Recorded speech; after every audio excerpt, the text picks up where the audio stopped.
morning guys, magandang buhay sa inyong lahat. Nasaan man kayong parte ng mundo na ito, binabati kayo ni disipulo ng isang magandang buhay. So ngayon guys, hindi na natin patatagalin pa kung ano yung ating purpose sa video na ito. So i-share ko sa inyo kung paano ikabit ng mas mabilis, madali yung ating sternosing. Ang sternosing guys ay nilalagay yan doon sa pinakang gilid ng ating hagdan para just in case madulas ka, no?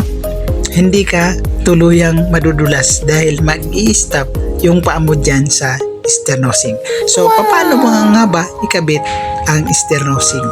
So sukatan nyo guys, kunin nyo lang yung sukat ng pagkakabitan ng inyong sternosing, yung step kung ano kahaba, and then tabasin nyo lang yung sternosing na yan ng gunting or di kaya ng cutter, and then yung pula na yung guys na tinanggal ko kaninang nakita ninyo, yun po ay yung self-adhesive. Meron na po siyang sariling pandikit pero much better po nalagyan pa po natin siya ng suportang pandikit para hindi siya tumuklap. Kaya linalagyan natin siya ng rugby.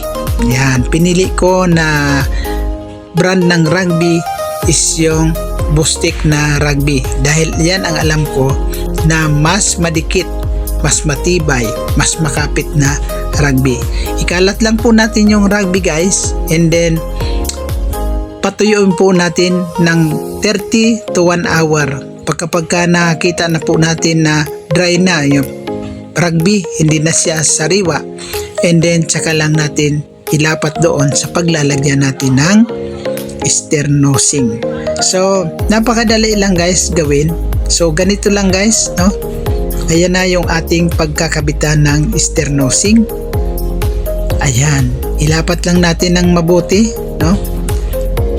Make it sure guys na yung kanto na yan ng ster natin ng hagdan ay nakagitna dyan sa gitna mismo, para pag tinupi natin saktong-sakto lang siya dyan sa gitna na yan.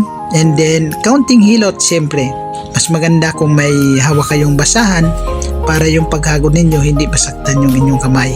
So hihilot-hilutin mo lang guys yung sternosing na yan na lumapat ng mabuti yan, para hindi na siya guys umangat.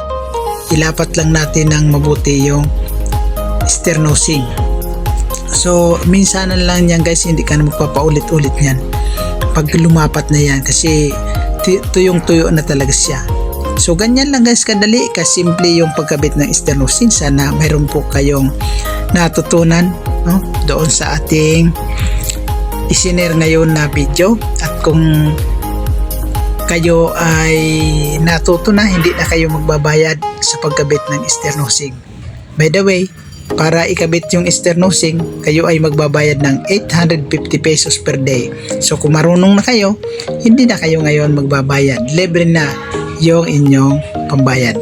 By the way, yung pala guys yung sternosing na ikinabit natin, no, hindi ko na binidyoan isa-isa para maiksi lang yung ating video. Yan, maganda yung pagkakabit ng sternosing natin, hindi na natutuklap.